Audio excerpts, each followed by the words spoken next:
Hi guys, school முடிஞ்சு வந்தோடனே என் பாப்பா அவள் சின்ன தங்கச்சி கூட கொஞ்சம் நேரம் விளையாடி அவளை தூங்க வச்சுக்கிட்டு இருந்தாங்க.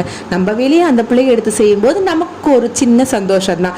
அவங்களுக்கு பிடிச்ச ஸ்நாக்ஸ்க்கு இன்றைக்கி ஆப்பிள் தாங்க வச்சுருந்தேன். ஆப்பிளை கட் பண்ணி கொடுத்துட்டு டீயை குடிச்சு முடிச்சுட்டு அவங்க இன்றைக்கி ஸ்கூலில் நடந்த கதையெல்லாம் என்கிட்ட சொல்லிக்கிட்டு இருந்தாங்கங்க. அப்புறம் எனக்கு இவ்வளோ நோட்டு கொடுத்துருக்காங்கம்மா, எல்லாத்தையும் இன்றைக்கி அட்டை போட்டு முடிச்சிருங்க அப்படின்னாங்க.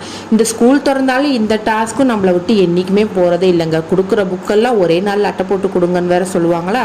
சரி, கண்ணாயிரம் இருற அந்த வெப்பன்ஸை நம்மளோட ரோலையும் கத்திரிக்கோளை எல்லாத்தையும் எடுத்து வச்சு நானே என் சின்ன பாப்பாவை மடியில் வச்சுட்டு அட்டை போட ஆரம்பிச்சிட்டேங்க.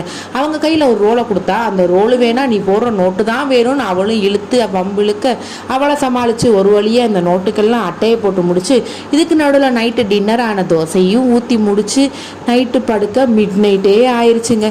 என்னடா இது, நம்ம வீட்டில் மட்டும் இந்த டாஸ்க் முடியவே மாட்டேங்குது. உங்கள் வீட்டில் இந்த டாஸ்க்கை முடிச்சிட்டிங்களான்னு மறக்காமல் கமெண்ட் செக்ஷனில் சொல்லுங்கள்.